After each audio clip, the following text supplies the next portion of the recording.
Well, thank you all for coming out tonight. My name is David Hughes. I own a piece of property up at the top of the hill. It's a little white house across the street from the Tohickon Valley Park. I am a landscape architect.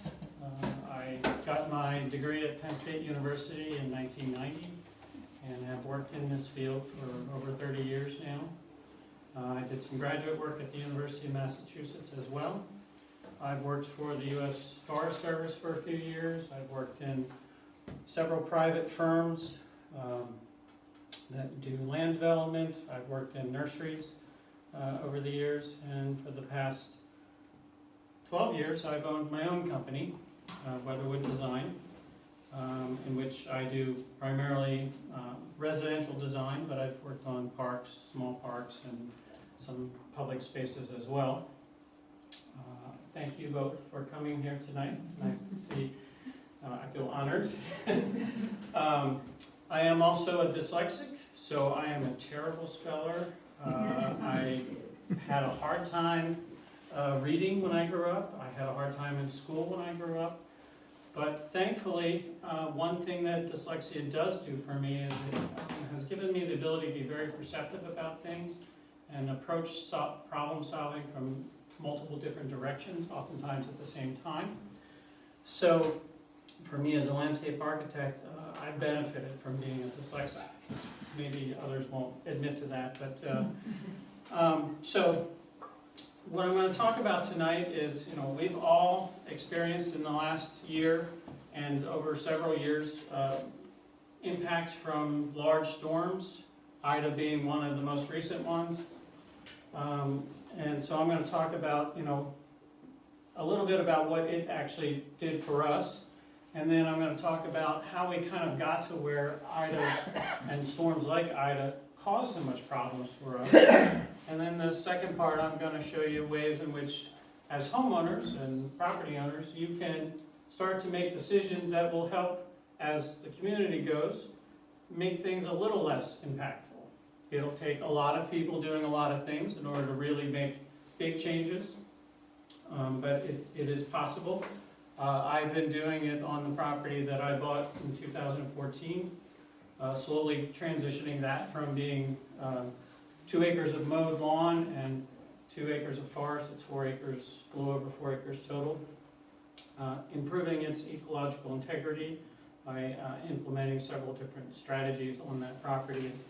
I'll show some of that demonstration in this presentation. So, let's get started. So, Ida happened last September 1st, 2021, and during that storm, its timeline started, it hit the shores of Louisiana on August 29th.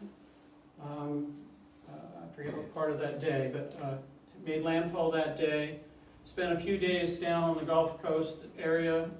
Eventually, on Tuesday evening, it had moved its way up into the southern Appalachian Mountains and southwestern part of that.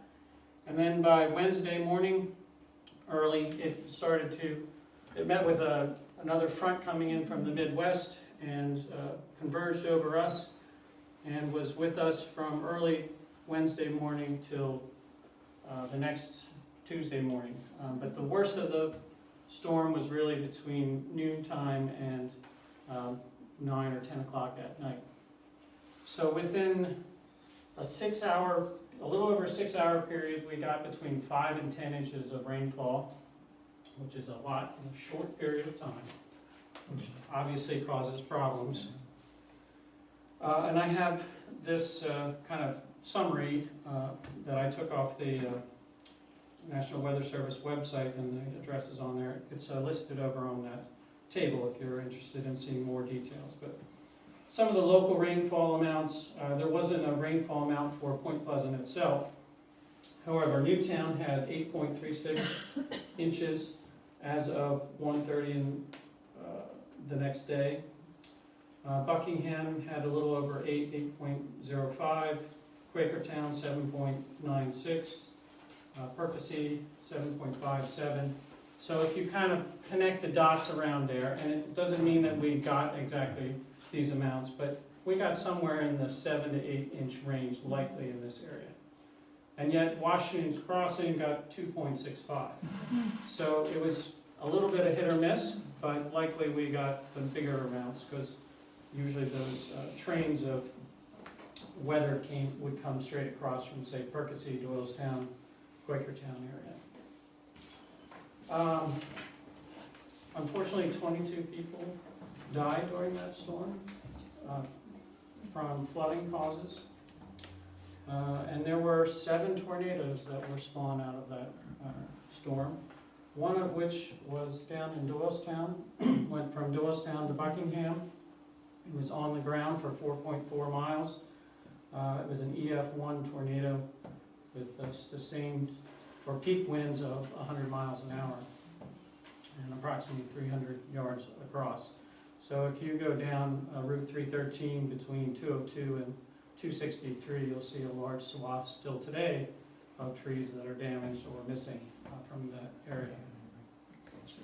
It started down near Neshaminy Creek off of 202 and moved its way kind of northeast up through Edison Furlong area and then eventually died out just past 202 on Mill Road and Burnt House Hill Road, actually just behind where my dad has a house.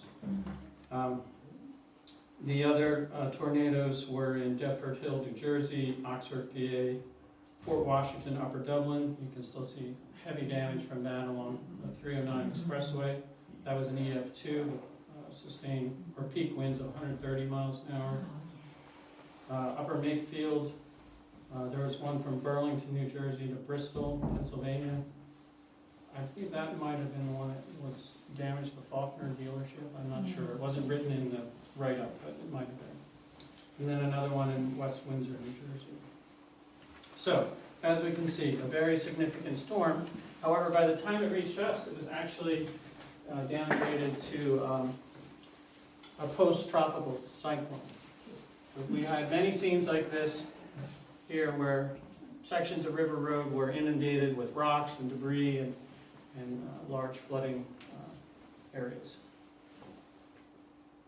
So, if we step back from our storms and look at kind of what the existing patterns or the common patterns of our weather here in Bucks County, particularly our part of Bucks County, we get about 42 to 46 inches of rainfall per year. And the interesting thing about it is if you look at this chart down here, it's pretty even all throughout the 4 seasons, with getting about between 9 and 11 inches per season.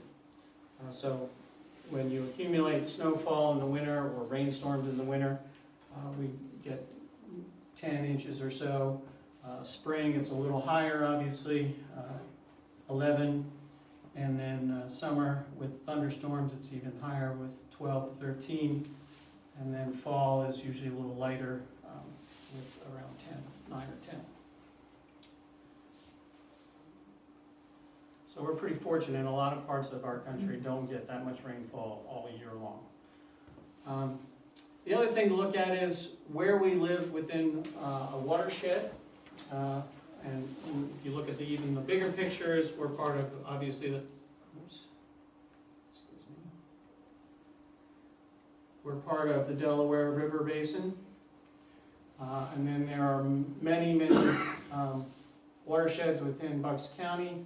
We are here in Point Pleasant, and we are part of the Tohickon Valley, or Tohickon watershed for the most part. There are some smaller watersheds that also come into Point Pleasant just because of the way the hills are arranged around the town.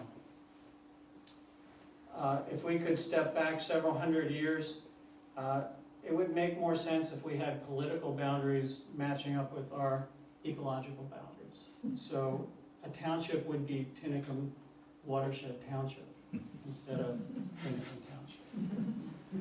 Reason being is things that happen within this zone and to the people that live there might be slightly different than something that happens in Percy watershed.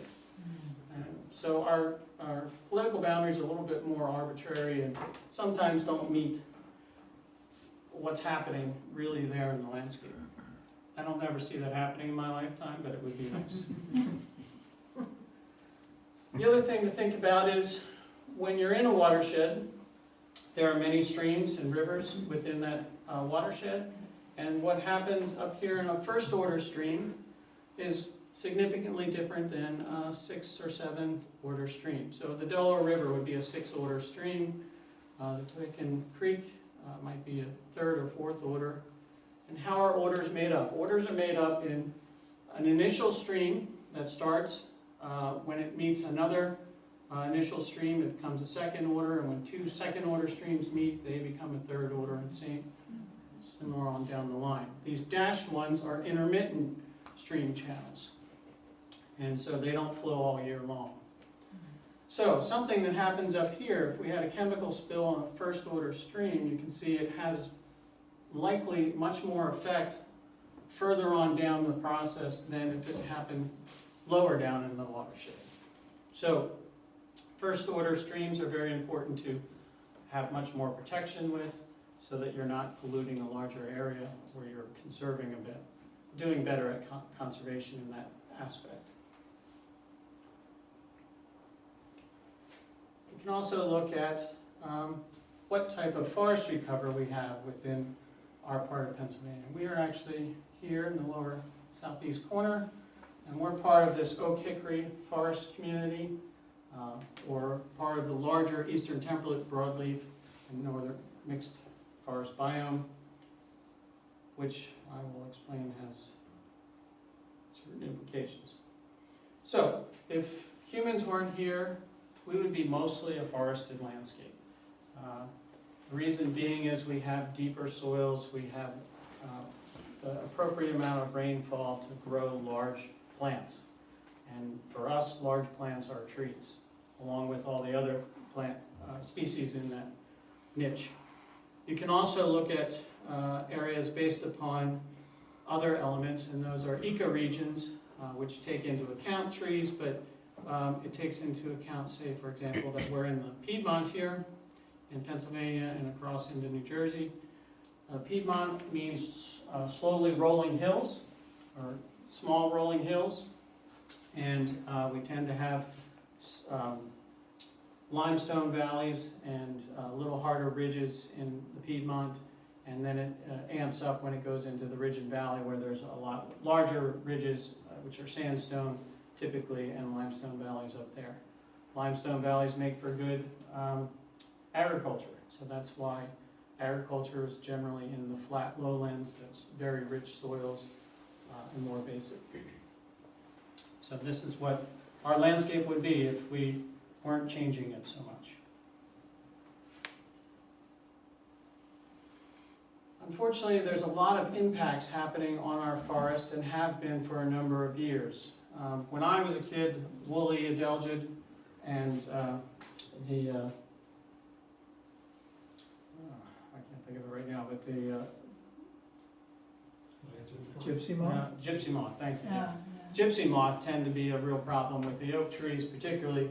The gypsy moths seem to have small patches of outbreaks now, but not so much the large ones that they used to have. Hemlock woolly adelgid has been a problem in the recent past, but it seems like the trees are pushing past that a little bit and getting a little healthier. Hemlock trees really are trees that want to be in colder climates anyway.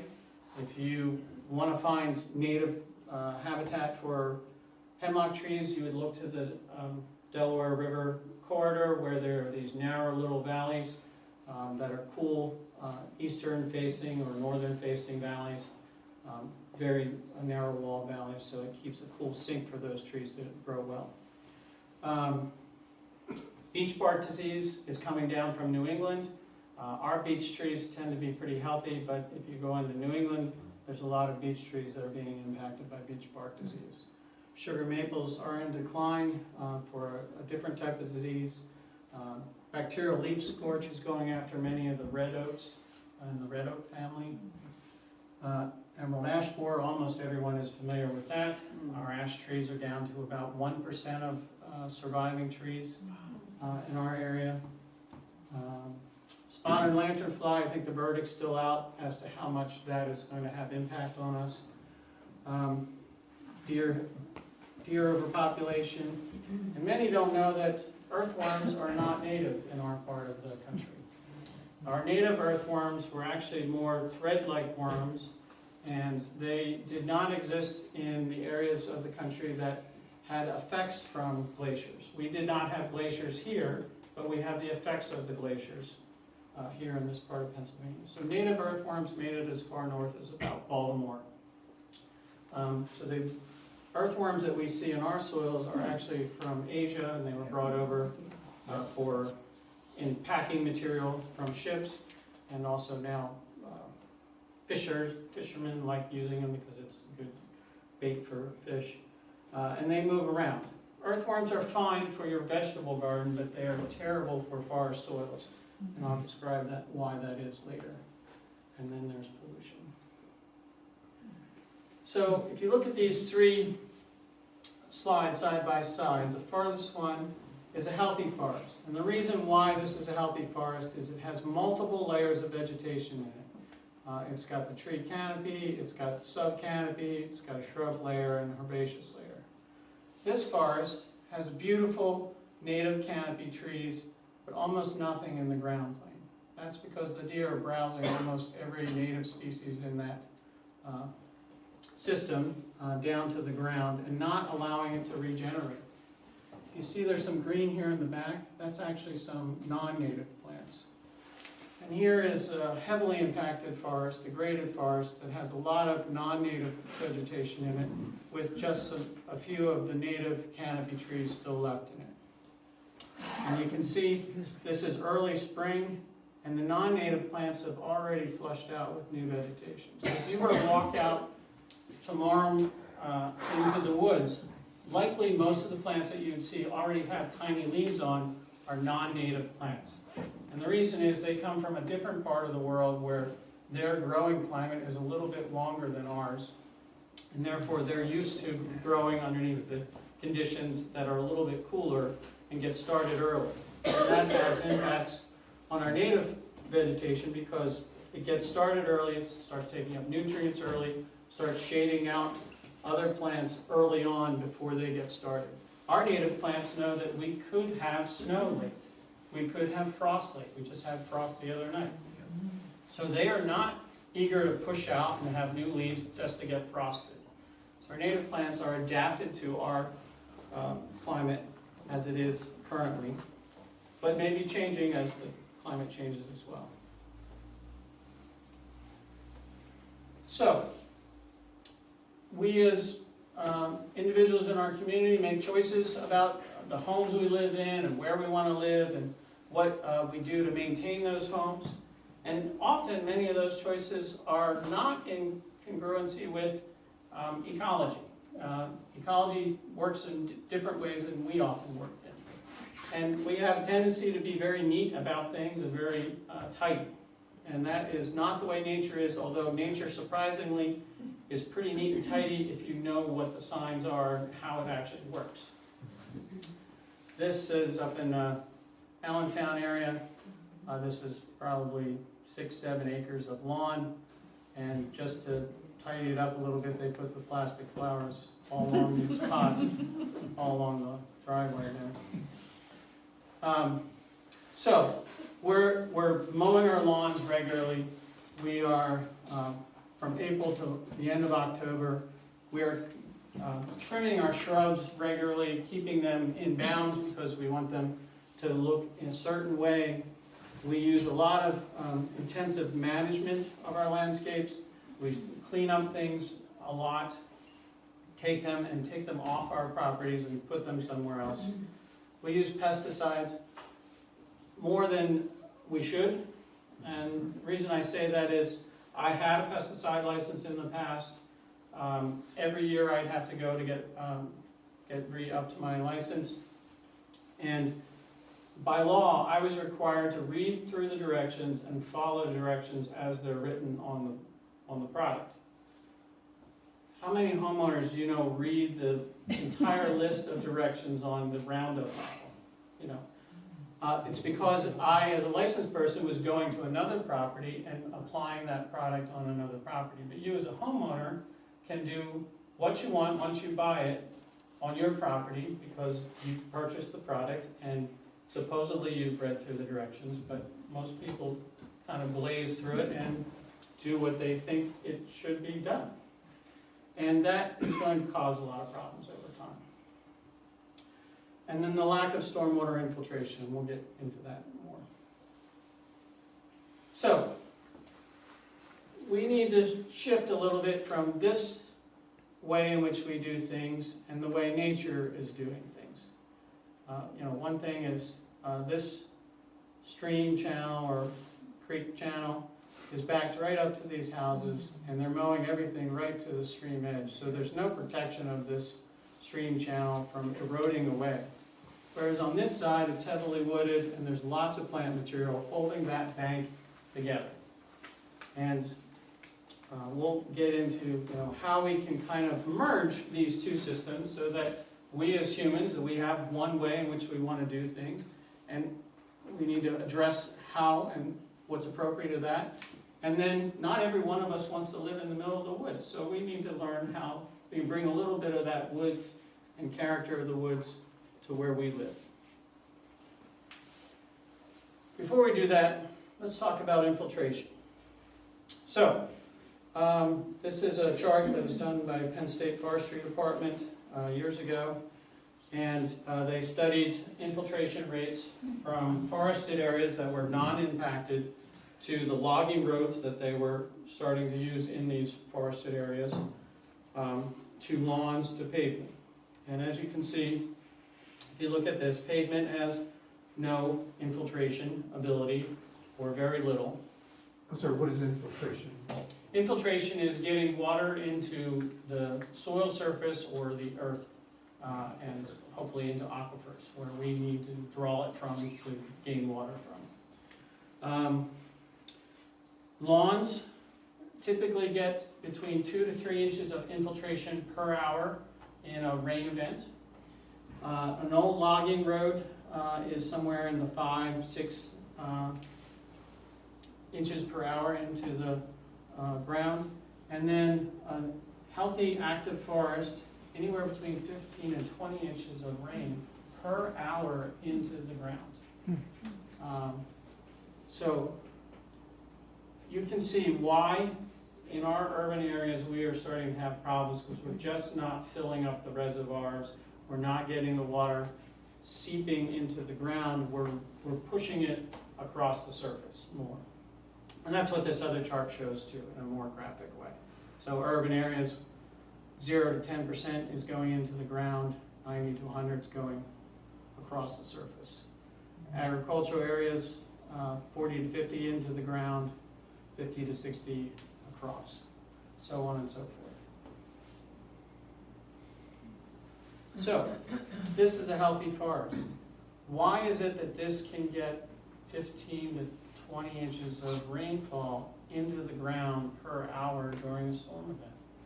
It's because there's so many surfaces that are intercepting that rain, slowing it down, and allowing it to percolate all throughout that landscape instead of being pushed off of it or pushed across it.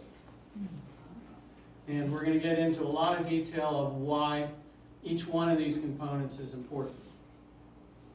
So here is the makeup of a woodland. There's the canopy.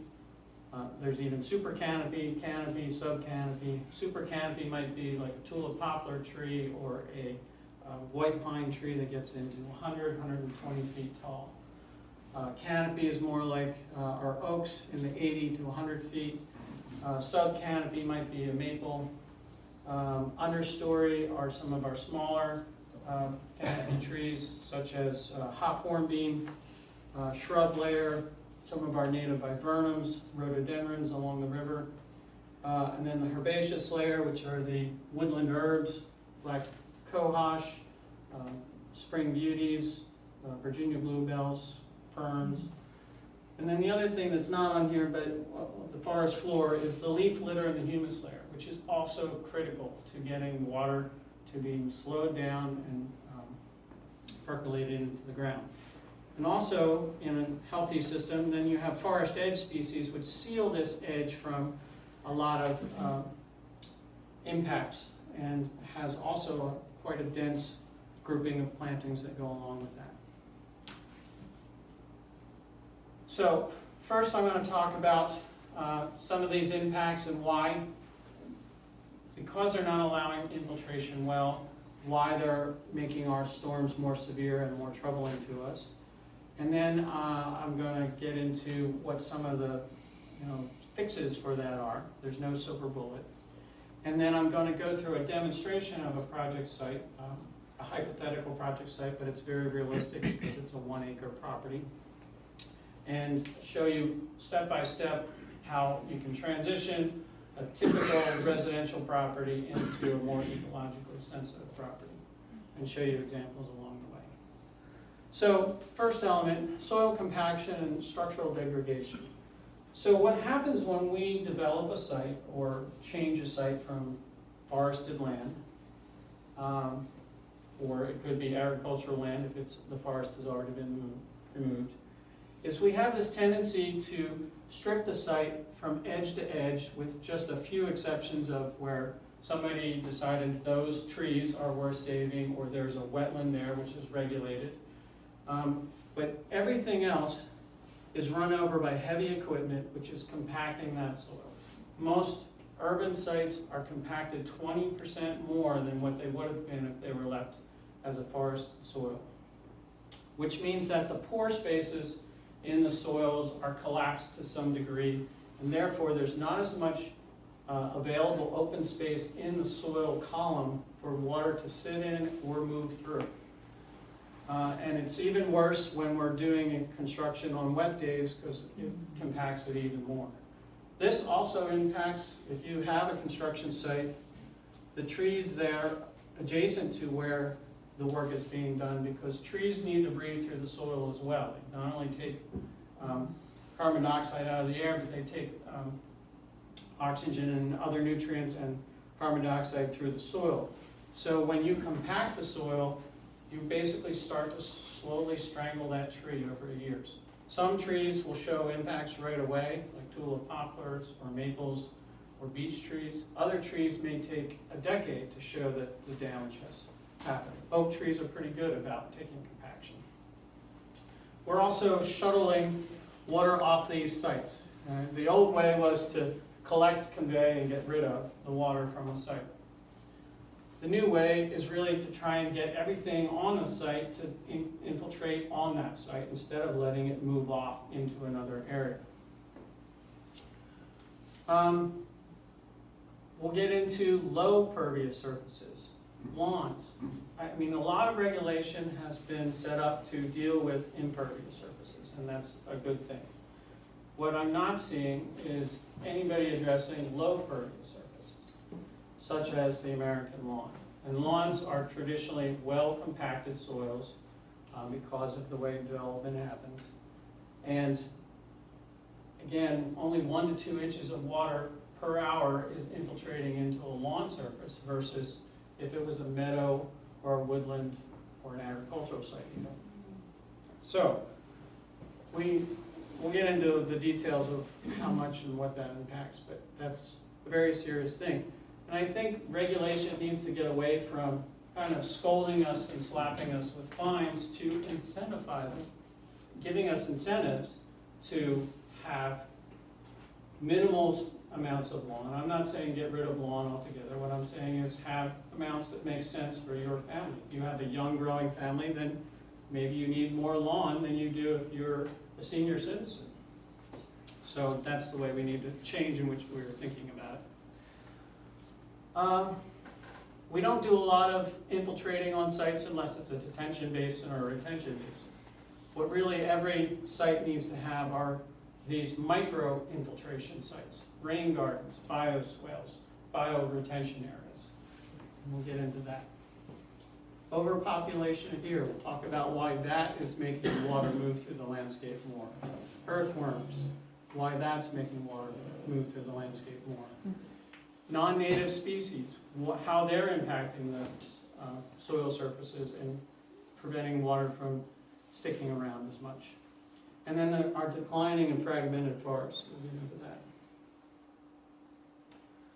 The other thing is, we're very good about making flat surfaces. And that's great for living on. It's not so great to slow water down. It's actually speeding water up. If we were in a forested system, we would have this type of landscape where larger trees pull up a mass of soil when they die or fall over in a storm, and they leave a pit on the other side of it. What that does is it churns the forest soil, like tilling it, but over thousands of years, because it takes lots of trees over lots of time to move that soil up and down. But as water is flowing through the landscape, it flows and it hits all these basically small barricades and gets a chance to seep into these micro little pools here before it fills up that pool and moves on to the next area. So that's very important for getting water into the ground in these little topographic changes. Whereas on this farm field, once the water gets on this row of soil in between the row of crops, it's moving pretty fast because there's not much structural integrity that's keeping it in place. It's just continually moving. Same thing on this sloping lawn. The other thing we're not doing when we do construction is we're not preserving enough of what was existing on the site. And a lot of these are small little elements, but if we did more of this, it would make a huge impact, again, in water, the speed and volume of water moving through the landscape. So preserving a lot of these little elements on the site as we develop those sites will actually make a big difference over time. In 2016, the estimate was 40 million acres of lawn in the U.S. I'm sure it's much higher than that now. It's the largest irrigated crop that we have. It's the largest crop that we have that we don't eat. If you take 2 or 3 corn, wheat, and soybeans, the amount of acreage that's in that amount is less than what it is in lawn. And because it infiltrates so poorly, it's really what's causing a major problem in a lot of our areas, and why storms then are becoming so dramatic in the amount of water that's running through our streams and across our streets. So here's an example of a yard over in Princeton that I worked on.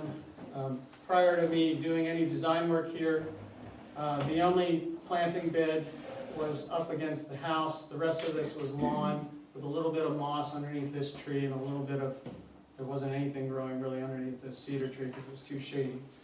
So we took this lawn that was 95% the capacity of the front yard and turned it into 80% plantings and 20% lawn. And this area right here is actually a rain garden, which takes the water from this entire side of the house and infiltrates it into the front yard. Here's a property in Tinicum, just off of Cafferty Road. Rick Bowles owns it.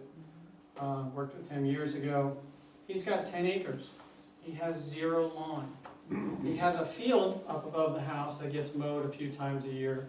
But other than that, it's either forested or has plantings, and his outdoor living spaces are then walkways and flagstone patios that are on both sides of the house, and a little bit of a deck and a porch. That's all that he has for outdoor living. Now, he's an older person, so he doesn't have children that are running around the yard or dogs that need a lot of open play area.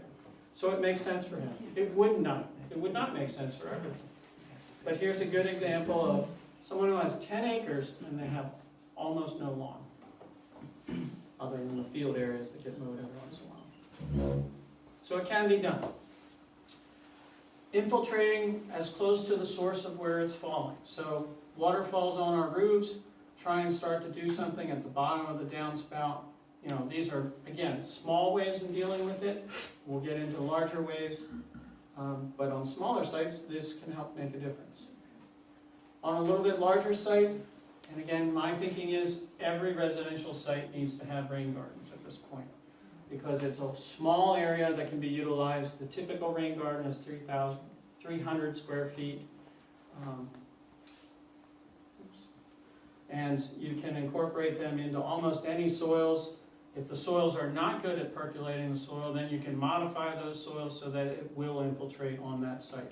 What is a rain garden? Rain garden is basically a depression in the ground where water is fed into it, a mind of its own, from either downspouts or driveways or lawn areas, and it's left to seep into the ground. The idea is to get the water to seep into the ground within 72 hours.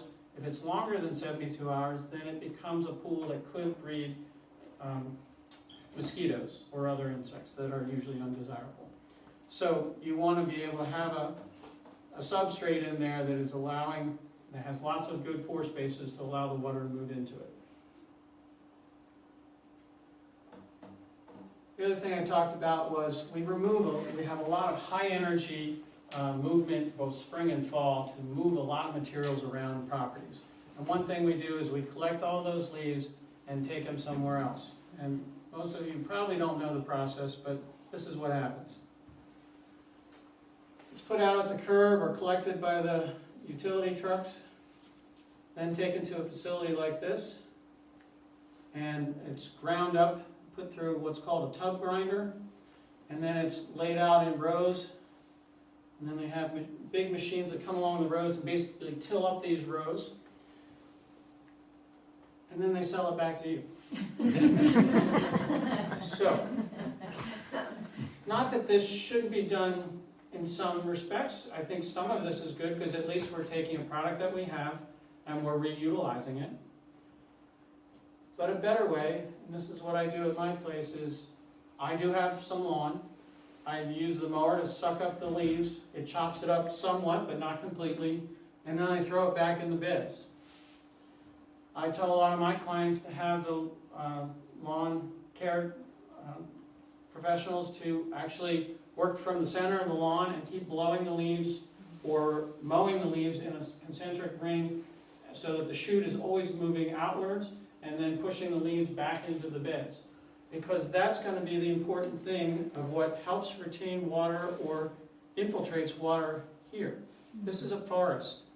How much landscaping do you do in a forest? Not very much. Yes, you may be removing some invasive plants if that's your priority, but really there's not a lot of other things you need to do other than maybe clean up a few trees that fall in a storm every once in a while if that's over your path. Instead of doing this process of high intensity landscaping. Again, it's not for everywhere, but it's for certain portions of your property. I think almost everyone could incorporate that. So, the overpopulation of deer. Why are they so many? It's because there aren't predators around to keep the deer population in check. Basically, the predator here is the car, and we're not very efficient at it, and thankfully so. I think that's a cruel way to go. But you can see impacts everywhere. Deer particularly like arborvitae. The reason why is they evolved with arborvitae as a plant in New England. It's a native plant to swamplands in northern New England. In the winter times, it's a very dense forest type. They would go into those forests to gain shelter, and they evolved so that they could eat that plant in the wintertime as a food source. So now, when that plant is used down here, they know that that's a good food source for wintertime, and that's why you oftentimes see this. Earthworms. I should go back. So, the reason why deer are a problem in relationship to infiltration of water. Again, if they're stripping a lot of layers, they're stripping the future seedling trees that are going to grow in this forest, they're stripping the shrubs that are growing in this forest, and even a lot of the herbaceous layer is not being allowed to grow in this forest. So now we're missing a whole column of species that would naturally be intercepting the rainfall that's falling in this landscape. And so now water is moving faster through this landscape. There's been very few studies that have focused on this, but I'm sure over time we're going to be able to quantify how much an impact of forest due to over deer populations is having on hydrology within a site or a region. Same scenario with earthworms. Again, they're non-native species moving into our forests. And what happens is they chew up the leaf litter too quickly within a growing season. If you go into woodlands in the fall, and you'll see leaf litter all over the floor. If you go back by June sometimes of the following year, sometimes later, all the leaf litter is eaten up. It's because of Asian earthworms. And what's happening is that is impacting some of our other species, such as salamanders, which need that humus layer because they have moist mucous membranes that need to stay moist. If there isn't leaf litter there, they can't survive in that type of landscape. It's kind of like the canary in the coal mine. It's the first indicator saying that this is an unhealthy landscape. So this is very important. Again, I don't think there's much in the way of studies quantifying this yet as to how important that's going to be, but it's going to be important. Same thing with non-native plants. They tend to dumb down the landscape. When you go into a landscape that is overwhelmingly non-native plants, it tends to reduce the diversity of that landscape down to just a few species. Usually 1 to 2 shrubs, 3 to 4 different types of trees, and 5 to 6 different types of ground covers that can survive in that landscape. Whereas if it was a healthy native landscape, you might have 120 different types of trees, particularly cove forests in the southeast have some of the highest diversity of native tree species in the world. In the shrub layer, you may have 20 different species of shrubs. In the herbaceous layer, you may have like 100 different plants. So it's a dramatic difference because these plants are from someplace else in the world. They don't have competitors here. And unfortunately, these 3 are still sold readily in the nursery trade, and yet they're highly invasive. Beautiful house in Doylestown, and kind of a typical situation. However, when you actually look at this closely, this house has almost no native plants in its landscape. This is a Bradford pear. This is privet. This is English ivy, English boxwoods, Rosa Sharon, Norway spruce. Here's a dead ash. And I didn't peek over their hedge, but the lawn is primarily Eurasian cool season grasses.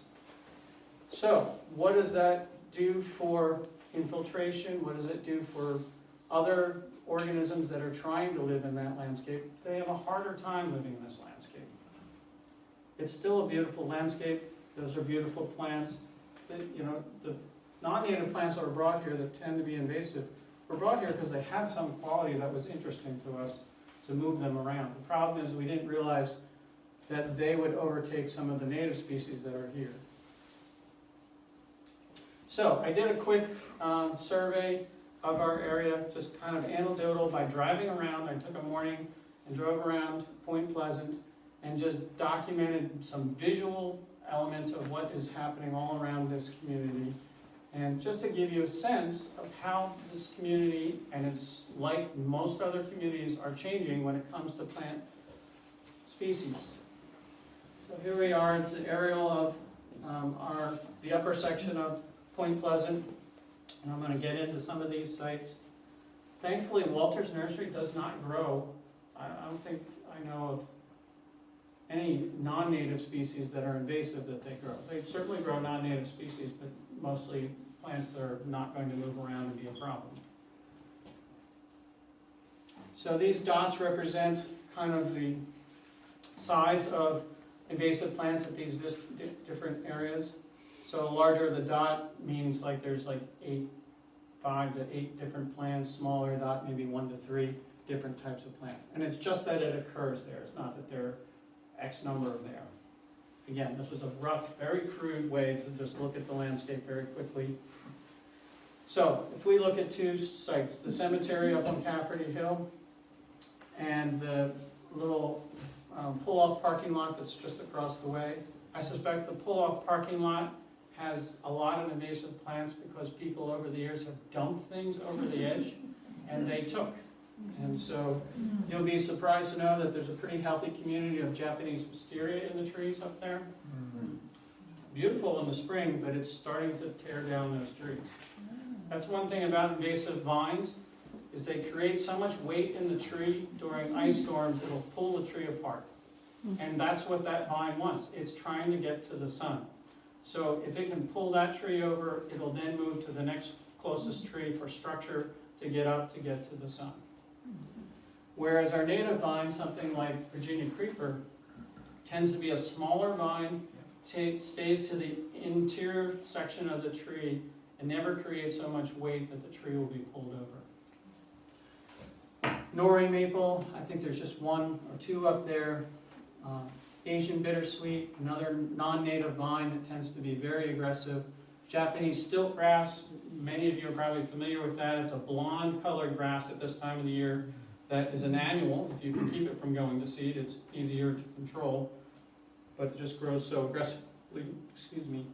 White mulberry, that was brought into our country to help spawn a silk industry.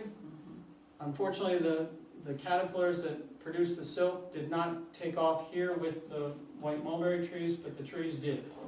So, and now they're hybridizing with our native red mulberry trees and changing the gene pool.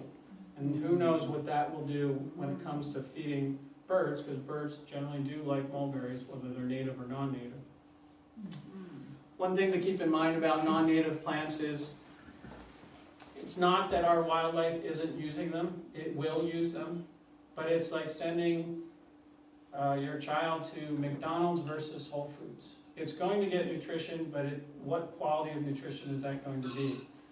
When you think about a bird that migrates from the East Coast in the wintertime all the way down to Central America, if it's not getting the best food source that it was evolved to have, it may not make it all the way down there.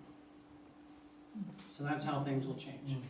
Around the cemetery, we've got barberry, autumn olive, common privet, multiflora rose. Most of those are shrubs, and wineberry.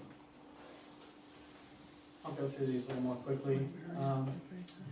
So barn house, and I'm not picking these spots out to wag my finger at anybody. I'm just saying as a community, there's a lot going on around that you may not be aware of that's here already, and it's only going to get worse unless we start addressing it. So, burning bush, that's a common shrub. That was one of the pictures early on. Sold. It produces a berry that the birds do eat and will move it around. Privet's the same way, produces a berry that the birds will eat and move around. Butterfly bush. Yes, butterfly bushes do attract butterflies. Problem is, it only attracts butterflies in the nectar stage of their life. It does not support them as a caterpillar or in their larval stage, which a milkweed will do or a jokai weed will do. So you're only supporting that butterflies in one stage of their life cycle and not their whole life cycle. So if there's too many butterflies that are using just butterfly bush and not getting nutrients from other things, they won't survive because they won't have the rest of their life cycle plants there to help them out. Where is that growing? It's growing on this little narrow strip of soil right at the top of the bridge there in Point Pleasant, all along the Point Pleasant Pike, and then I'll show you later up at Colony, there's a lot up there too. The park, unfortunately, down there in the point has a lot of invasive. Garlic mustard. Garlic mustard is an annual herb that actually changes soil chemistry. It puts chemicals into the soil that inhibits other plants from growing. Same thing with Norway maples. Lesser celandine, that's a little yellow flower that you see growing all over floodplains. Very pretty. However, it is so aggressive that it is outcompeting dogtooth violets, spring beauties, and many of our other native animals. I have, in 1 week, my entire yard is now covered with those flowers. Yeah. And the roots are so deep that I can't just like pull them up. Yeah, they're little bulbs. Yeah. So here's an example of if that were in a first order stream in our watershed, got started or was planted by accident, it would move all the way down to the Delaware River within a decade or so, because as it floods, those little bulbs get carried in the water and get dispersed anywhere downstream. And so that's why almost all of our water courses have lesser celandine all along them. A native plant that we have very few of, marsh marigold, looks very similar to lesser celandine, but it's really a plant that only grows in wetlands, and it has different number of petals. It's only 5 petals versus 10 or more, I think, with the lesser celandine. Anyway, there are native plants out there that look like some of these invasive plants, so be sure what you're pulling before you pull it, is the message there. I'm going to move on. So I'm going to move into the lower part of, let's go down to the pump house. So they have quite a number of things, you know, and it's nobody's fault that they have them there. They were leftover plants from when that was used for some other homeowner lived there. So they have Norway maple, bittersweet, autumn olive, English ivy, privets all along the road, I think is where I saw that. They've got a patch of bamboo down there. So, a lot of things. Japanese maidenhair or silvergrass.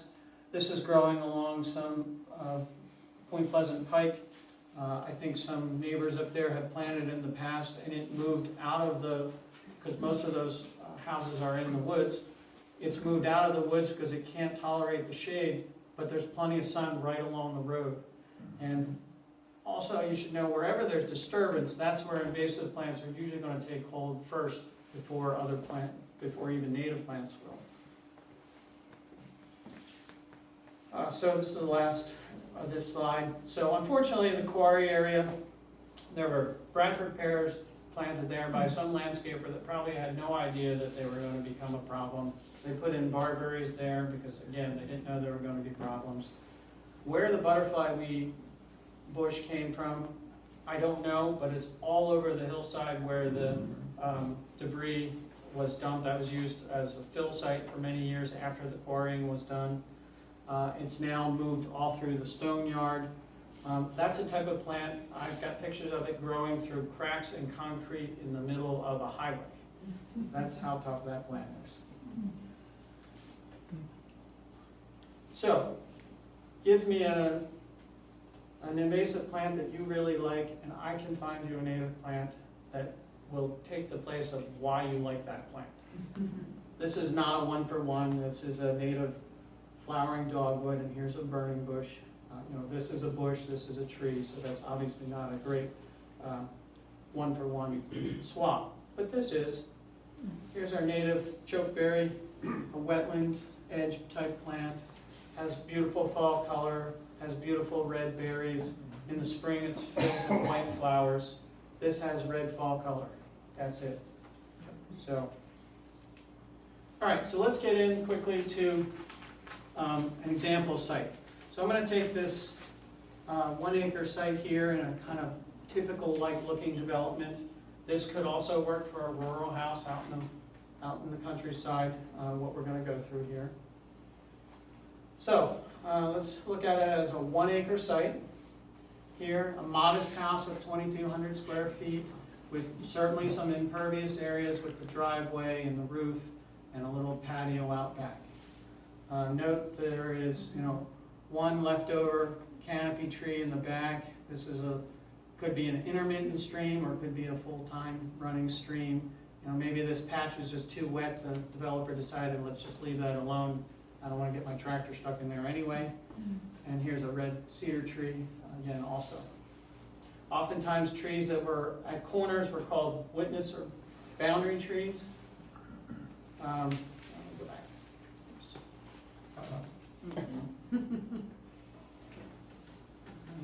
Hold on a second.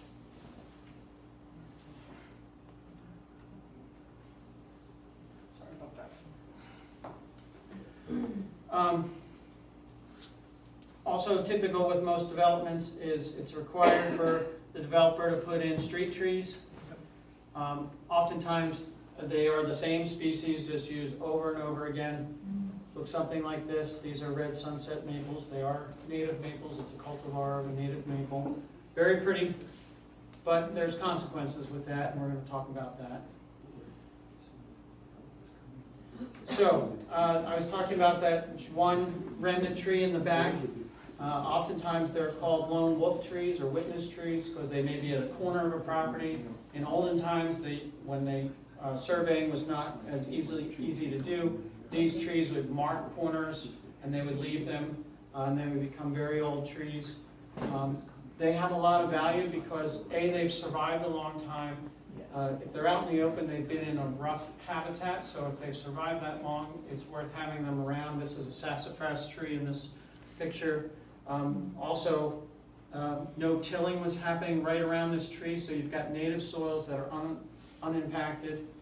You can tell that this tree was once growing in the open because it's got these wide spreading open branches. If this were in a forest, it would just shoot for the canopy and not have very many side branches at all. So that's why it's called a lone wolf tree. So in my, here's that lone wolf tree. That cedar tree was worth saving. So here, we took a yard that was mostly in lawn, and we're switching it over to having a portion of lawn, but kind of taking the perimeter and using native plantings to kind of buffer and use areas for infiltration. In addition, we're going to talk about changing these street trees by incorporating them into little forest islands. All right, so what's the kind of makeup of this? So the original lawn area was 40,000 square feet, almost the full acre. Why is it not the full acre? Because we've got a certain amount of driveway and a certain amount of house that you subtract from that. Conservation lawn area is now this green center space, which we've reduced down to 17,000 square feet. I did this all on the computer, so that's how I'm able to lasso spaces and know how much square footage each space is. So we've reduced the amount of lawn by 52% of what it was originally. And yet that's not too far from looking like it's a regular house in a regular neighborhood. There's still a lot of green lawn space around it, still looks that way. You could reduce even more if you needed to, or if you desired to.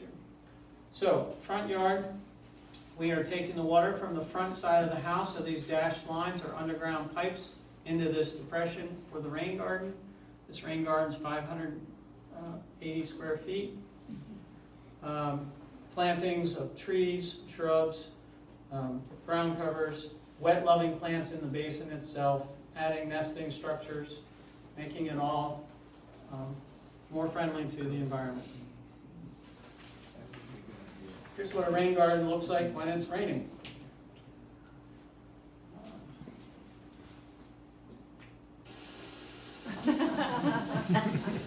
This is not as exciting as it may seem. This is a rain garden that was 1 year old. This is over in Hopewell, New Jersey. You can see the rest of the backyard is very traditional. What is growing in the center of this rain garden are native sedges. I was a videographer, I'm not very good at this. This is little blue flag iris, one of our native irises. These are Carex stricta, Sussex sedge. This is one of our native azaleas, swamp azalea, sweet bay magnolia. Walkway, the actual input into the rain garden is underneath this bridge. There's a pipe from the roof that dumps in underneath the bridge. And we did modify the soils here because it was kind of too much clay. So we dug it even deeper than it normally would be and modified those soils with 1/3 sand, 1/3 compost, and 1/3 the native soil. So we get a lot more pore spaces into there. And within like 6 hours, this drains to where all the water's in the soil. There is an overflow. Rain gardens are really only meant to catch that first ½ inch of rain. They're not meant to be a detention basin and hold it for days. So it really catches that first flush and then lets it out gently into the landscape somewhere else. You always usually have an overflow to a rain garden. Here's another one. This is also over in Hopewell, and shows you different seasons of it. Here's blue flag iris in the spring. In the middle of the summer when the hibiscus is blooming, our native hibiscus, not Rosa Sharon, that's a different plant, which is invasive. These are actually ash trees. We did excavate out a dish here, and normally you would be impacting the root zone of those trees, so we actually brought in an air spade, which is a high pressure air gun, and we blew the soil off the roots, trimmed the roots back, and was able to create the pool without damaging the tree. Not cheap, but if you're trying to save the trees, it's worth it. And so now there's this rain garden there, and basically what it captures is the water that runs down the driveway. And so this is the driveway here, and the house is up top here. And there's a low spot in the driveway that dumps right into this. This was a wet spot in their yard.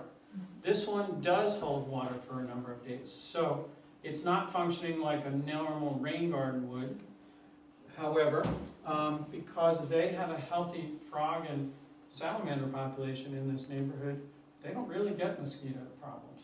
So if you build the right thing and there's enough of residual native wildlife around, they will take care of most of your mosquito problem. If that doesn't work, then you can put these dunks in once a month, which are biologic, and that controls mosquitoes. So a very simple thing to do.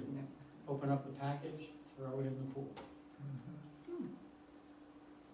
Here's that one back in Princeton area. This is a rain garden from the other direction.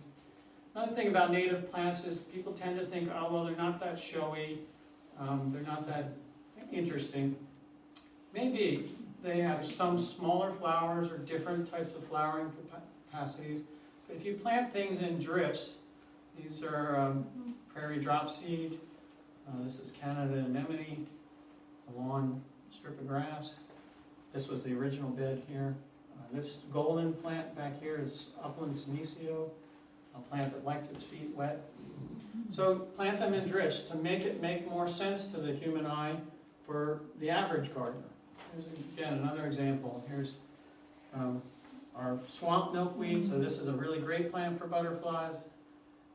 This is Culver's root, and then mountain mint. One of the best plants for native pollinators are mountain mints. If you need a large native grass, this is switchgrass. It can be aggressive. And what I'm doing when I'm doing planting design, I'm just following patterns that I see in nature. This is a talus slope up in near Penn State where I went to school. And these are patterns of low bush blueberry growing within the rocks. So they're creating their own little patches because there's more soil in those spaces than others. So, Forest Island.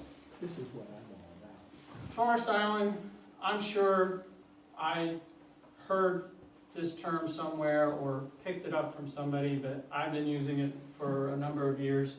And what it means is, if you were to take a healthy forest and take a giant cookie cutter and cut a hole in that forest and pick it up and then put it in your landscape, that's what I'm trying to recreate by this planting. I get all the layers in the forest, or I'm designing for all the layers in the forest, in this tiny little space. And it'll work if I use young enough plants. If I come and bring tree spades and put in a whole bunch of large trees, they're going to suffer because they weren't used to growing with other trees right away. Whereas seedling trees will evolve to grow with other trees. And Douglas Tallamy wrote in his latest book about the oaks that actually trees growing in groups are much stronger against storms and winds than a single tree growing by itself. And the reason why is they interlock their root systems so that they all work together in a storm. They're not working independently. You'll also notice when you see a new development go in that was on a wooded site and it's carved out the open space for the new properties, you'll see the edge of the woods, you'll see some of the trees starting to dive or fall into the open space. Again, those trees are growing together as a unit. Once you take away a side of that unit, the ones are weaker because they don't have their brothers and sisters to hold them up. All right, so in this example, using a black birch, shagbark hickory, This is the existing street tree here, the red maple, and here's a white oak. A lot of these I would be planting as 5 or 6 foot tall trees with a caliper of 1/2 inch or so. Why does it work? A lot of people come to me, "Well, you can't possibly grow trees right next to one another." And I say, why not? It happens all the time. Here's a property in Doylestown that is got probably, I don't know, 30 trees in the front yard. How many people would say, oh yeah, I want your landscaper to plant 30 trees in my front yard? It won't happen. These all grew at the same time, in the same place. It's a mix of hickories and oaks.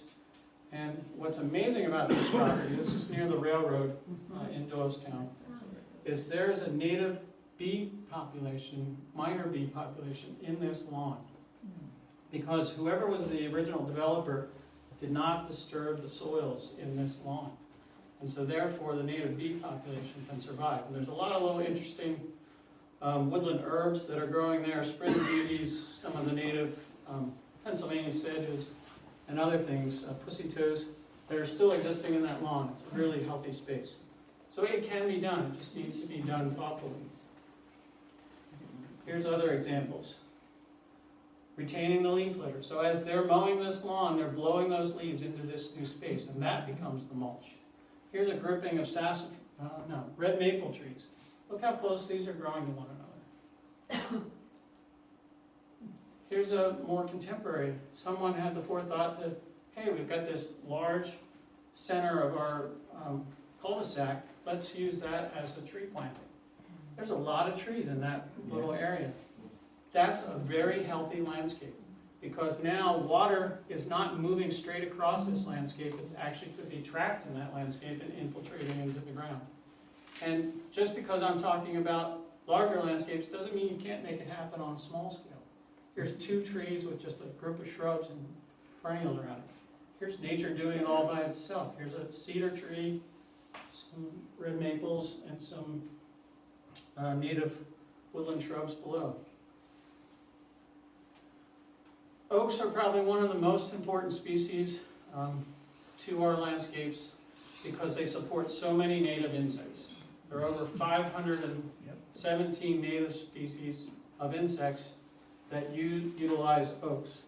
Why are insects so important? Well, 96% of our birds feed their young off of insects.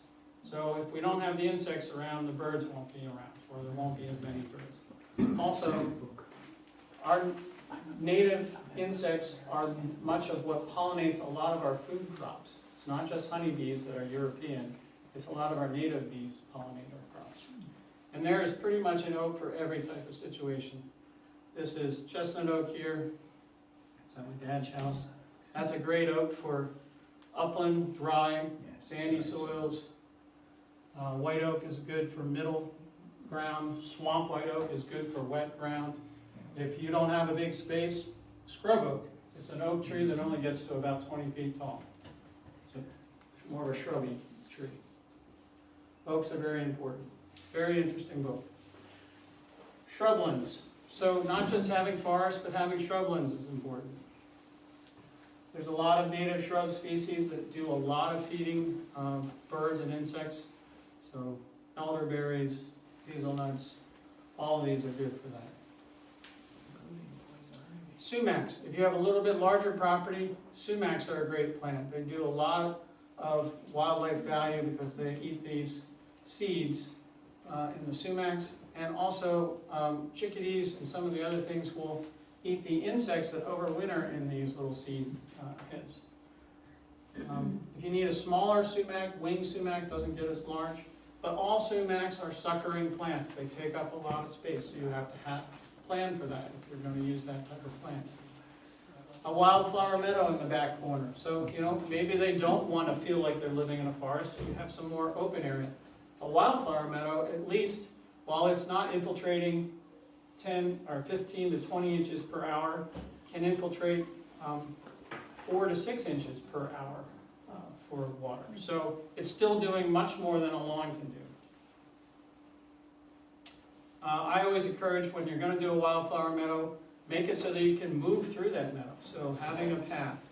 having a little room that you can sit in, having stairs if the meadow's on a slope. However, be able to use that, get into that landscape and utilize it. A lot of people are afraid to have native plantings, so you need to make them so they look like they're intended landscapes. How do you do that? You have fencing on the edge. You have signage if you need to. You use pollinator houses, bird houses, anything that says, this is not a landscape I'm just leaving go, this is a landscape I'm managing, or even providing for.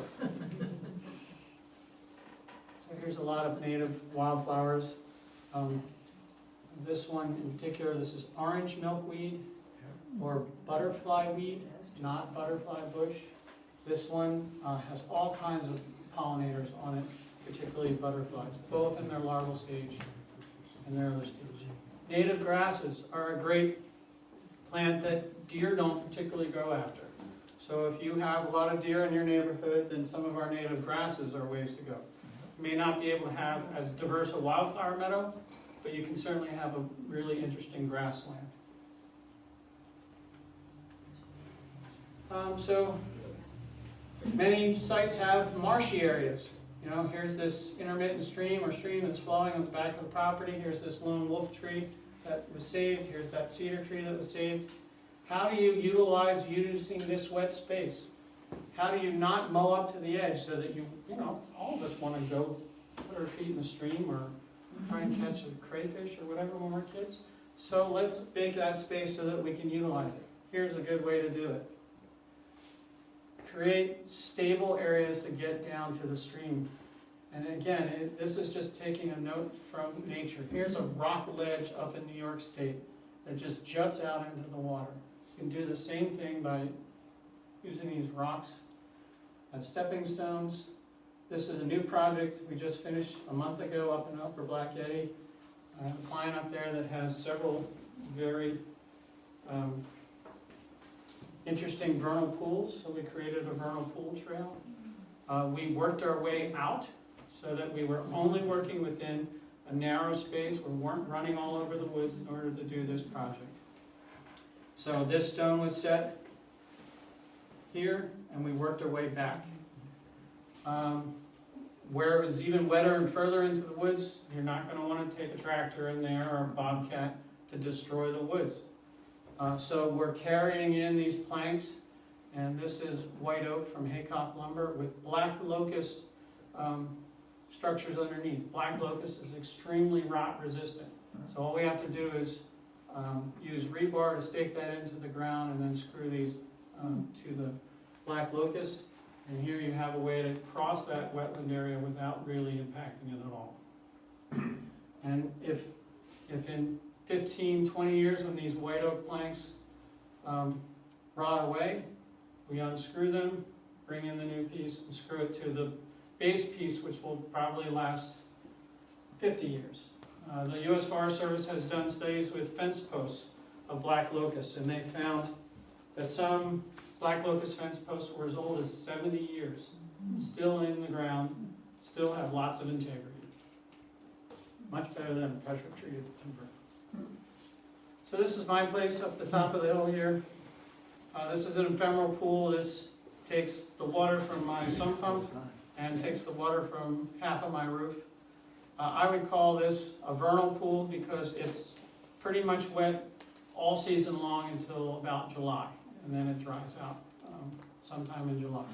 So I have breeding wood frogs in this. Wood frogs are indicator species for vernal pools. They will only breed in vernal pools because they need a fishless pool to grow their young in. If fish are in there, they are predators for the salamander or the tadpoles, and they would devour them all and they wouldn't survive. So the pool needs to dry out at some point in the year so that fish can't survive, but it's just long enough for the tadpoles to do their life cycle. This tree here is fake. I saved that from another project site. It's actually sticking upright because I drove rebar into the ground. I save everything. Connecting habitats. This is another thing that's really missing within our development. We need to take from one healthy landscape, one forested section to another and connect them. A salamander is not going to walk across your lawn to get to the next breeding pool or the next forested area. By the way, salamanders, while they breed in vernal pools, they use upland woodlands to actually have most of their life cycle in. So the upland woods around vernal pools are very important.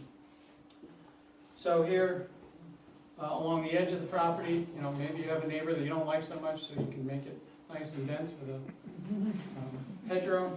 Here it is, you know, here's what we're doing, is using this, and we're connecting this stream channel with this woodland area, is what we're doing by this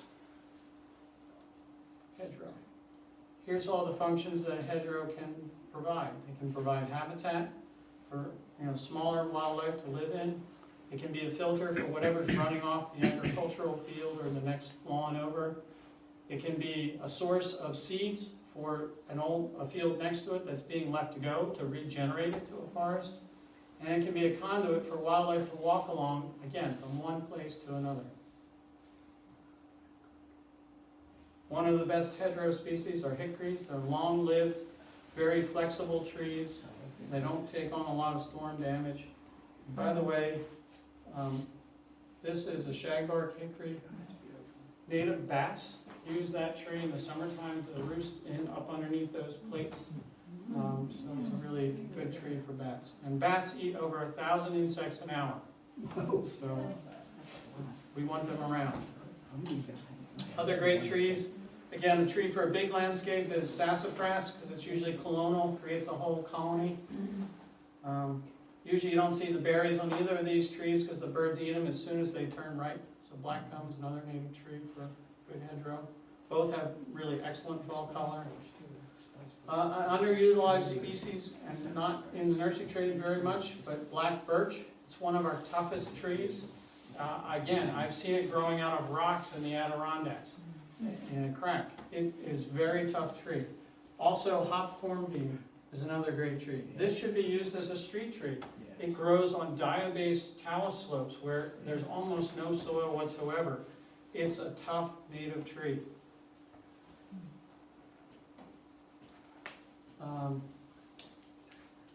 Here, eastern red cedar, that's our most common evergreen tree. If you were to look at all the native species that grow in Pennsylvania, 10% of them are evergreen. The other 90% are deciduous trees.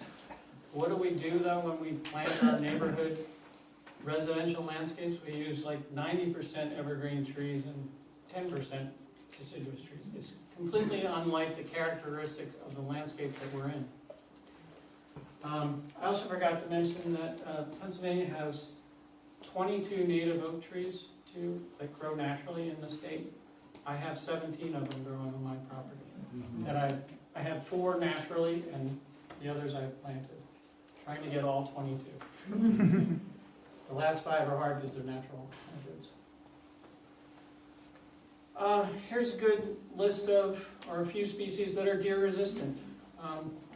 This is northern bracken fern. I've only seen one patch of it. It's along Smithtown Road, near Municipal. But in other parts of Pennsylvania, it's quite common. It's a very hardy fern. It can be tall. You can get up to 3 feet tall. I've seen it growing in the worst soils. The deer don't touch it. It's a pretty cool plant. This is bottlebrush grass, a good plant for dry shade. There aren't many plants that grow in dry shade. Again, deer are not interested in these plants. Here is northern sea oats. Great plant, but make sure you have lots of space for it because it seeds readily and will fill up that whole space. Here it is growing along a river corridor in Maryland. And this is wild bergamot. You do see this occasionally along roads in Tinicum. That's a native mint. And here's mountain mint. If you're trying to capture pollinators, this when it's in bloom, and this is in bloom, it's not really showy except for the bracts that are around the flowers, will have hundreds of different native pollinators on it. And again, because it's in the mint family, the deer aren't interested in it. So lot of things that are already in your landscape are worth keeping. These nurse logs here, old fallen trees, they need to be a foot in diameter or larger.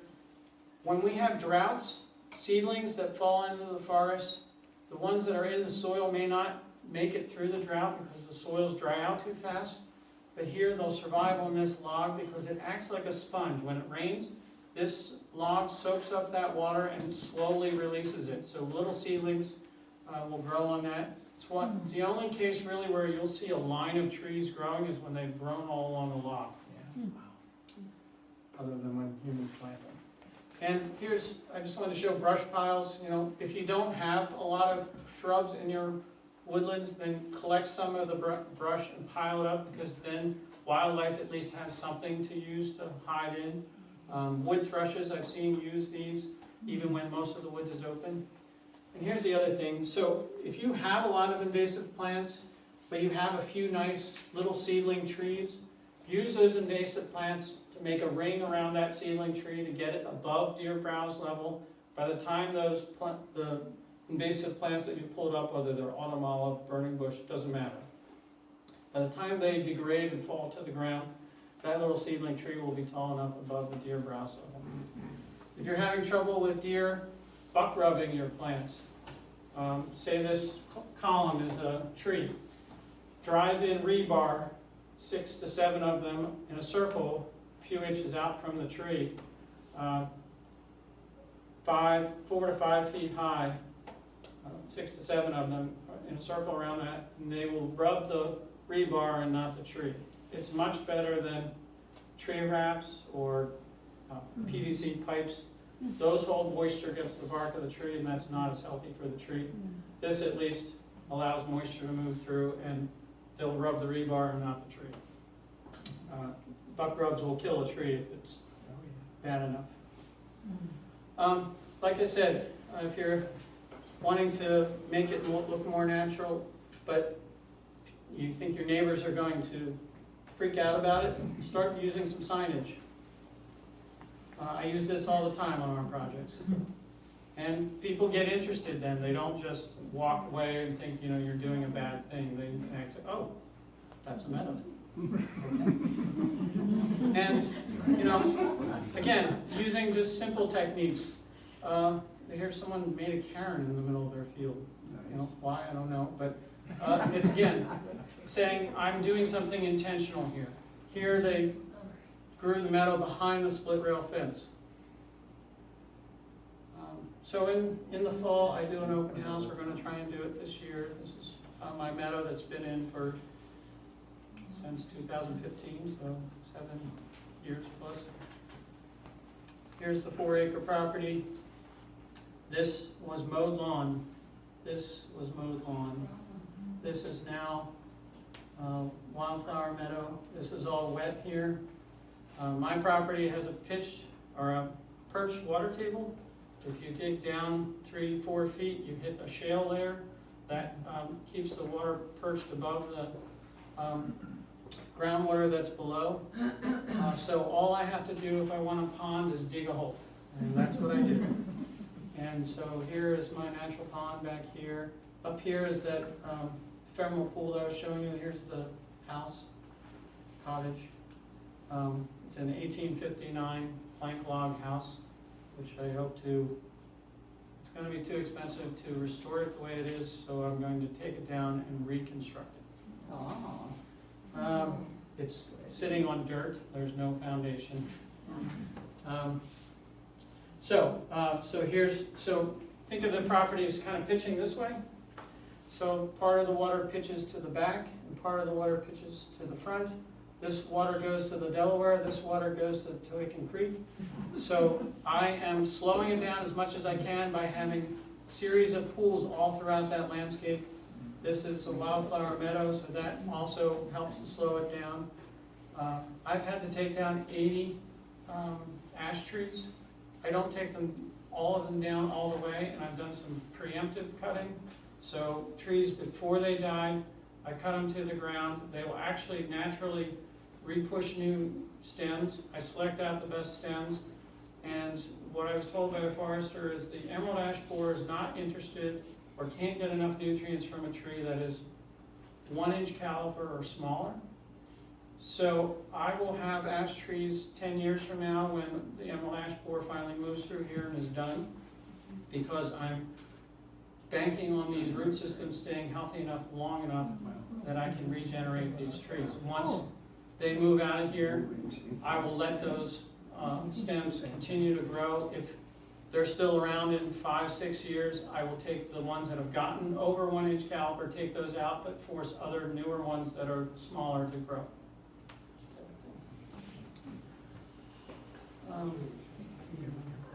There's a lot of things on site that I tried to protect, all different elements of these.